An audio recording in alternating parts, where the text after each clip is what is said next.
ஏசாயா 40 அதிகாரம். என் ஜனத்தை ஆற்றுங்கள், தேற்றுங்கள். எருசலேமுடன் பட்சமாய் பேசி அதன் போர் முடிந்தது என்றும் அதன் அக்கிரமம் நிவர்த்தியாயிற்று என்றும் அது தன் சகல பாவங்களின் நிமித்தமும் கர்த்தரின் கையில் இரட்டிப்பாய் அடைந்து தீர்ந்தது என்றும் அதற்கு கூறுங்கள் என்று உங்கள் தேவன் சொல்லுகிறார். கர்த்தருக்கு வழியை ஆயத்தப்படுத்துங்கள், அவாந்தர வெளியிலே நம்முடைய தேவனுக்கு பாதையை செவை பண்ணுங்கள் என்றும் பள்ளமெல்லாம் உயர்த்தப்பட்டு சகல மலையும் குன்றும் தாழ்த்தப்பட்டு கோணலானது செவ்வையாகி கரடு முரடானவை சமமாக்கப்படும் என்றும் கர்த்தரின் மகிமை வெளியரங்கமாகும். மாம்சமான யாவும் அதை ஏகமாய் காணும். கர்த்தரின் வாக்கு அதை உரைத்தது என்றும் வனாந்தரத்திலே கூப்பிடுகிற சத்தம் உண்டாயிற்று. பின்னும் கூப்பிட்டு சொல் என்று ஒரு சத்தம் உண்டாயிற்று. என்னத்தை கூப்பிட்டு சொல்வேன் என்றேன். அதற்கு மாம்சமெல்லாம் புல்லை போலவும் அதன் மேன்மையெல்லாம் வெளியின் பூவை போலவும் இருக்கிறது.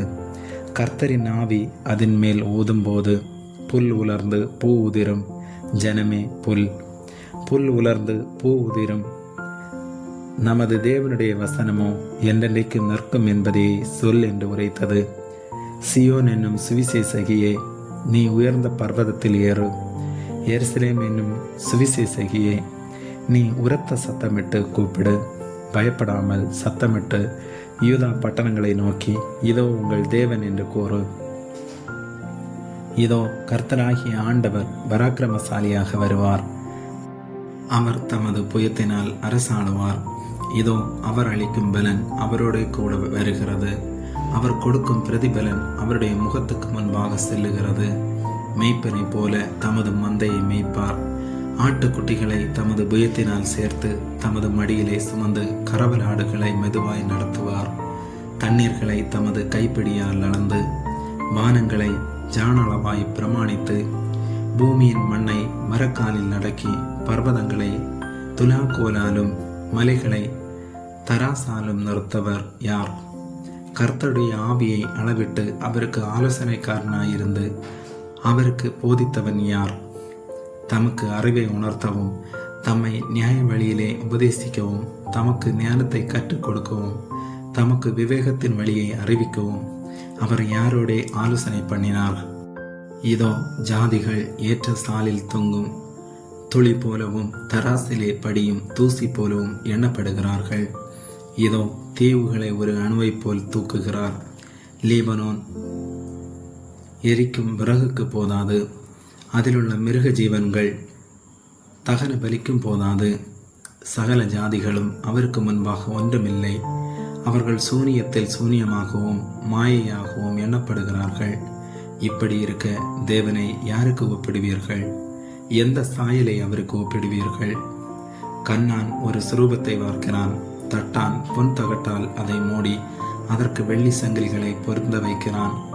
அதற்கு கொடுக்க வகையில்லாதவன் உளுத்து போகாத மரத்தை தெரிந்து கொண்டு அசையாத ஒரு சுரூபத்தை செய்யும்படி நிபுணான ஒரு தச்சனை தேடுகிறான். நீங்கள் அறியீர்களா? நீங்கள் கேள்விப்படவில்லையா? ஆதி முதல் உங்களுக்கு தெரிவிக்கப்படவில்லையா? பூமி அஸ்திபாரப்பட்டது முதல் உணராதிருக்கிறீர்களா? அவர் பூமி உருண்டையின் மேல் வீற்றிருக்கிறவர். அதன் குடிகள் வெட்டுக்கிளிகளைப் போல இருக்கிறார்கள். அவர் வானங்களை மெல்லிய திரையாக பரப்பி அவைகளை குடியிருக்கிறதற்கான கூடாரமாக விரிக்கிறார்.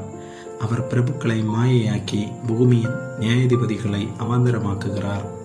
அவர்கள் திரும்ப நாட்டப்படுவதுமில்லை, விதைக்கப்படுவதும் இல்லை. அவர்களுடைய அடிமரம் திரும்ப பூமியிலே வேர் விடுவதும் இல்லை. அவர்கள் மேல் அவர் ஊதவே பட்டு போவார்கள். பெருங்காற்று அவர்களை ஒரு துரும்பை போல் அடித்து கொண்டு போம். இப்படி இருக்க என்னை யாருக்கு ஒப்பிடுவீர்கள்? எனக்கு யாரை நிகராக்குவீர்கள் என்று பரிசுத்தர் சொல்லுகிறார். உங்கள் கண்களை ஏறெடுத்து பாருங்கள், அவைகளை சிருஷ்டித்தவர் யார்? அவர் அவைகளின் சேனையை இலக்கத்திட்டமாக புறப்பட பண்ணி அவைகளை எல்லாம் பேர் பேராக அழைக்கிறவராமே. அவருடைய மகா பலத்தினாலும் அவருடைய மகா வல்லமையினாலும் அவைகளில் ஒன்றும் குறையாமல் இருக்கிறது. யாக்கோவே, இஸ்ரவேலே, என் வழி கர்த்தருக்கு மறைவாயிற்று என்றும் என் நியாயம் என் தேவனிடத்தில் எட்டாமல் போகிறது என்றும் நீ சொல்வானேன்? பூமியின் கடையாந்தரங்களை சிருஷ்டித்த கர்த்தராகிய அநாதி தேவன் சோர்ந்து போவதுமில்லை, இளைப்படைவதுமில்லை. இதை நீ அறியாயோ? இதை நீ கேட்டதில்லையோ? அவருடைய புத்தி ஆராய்ந்து முடியாதது. சோர்ந்து போகிறவனுக்கு அவர் பலன் கொடுத்து சத்துவம் இல்லாதவனுக்கு சத்துவத்தை பெருக பண்ணுகிறார். இளைஞர் இளைப்படைந்து சோர்ந்து போவார்கள், வாலிபரும் இடறி விழுவார்கள். கர்த்தருக்கு காத்திருக்கிறவர்களோ புதுப்பலன் அடைந்து கழுகுகளைப் போல செட்டைகளை அடித்து எழும்புவார்கள். அவர்கள் ஓடினாலும் இளைப்படையார்கள், நடந்தாலும் சோர்ந்து போவார்கள். ஆமேன்.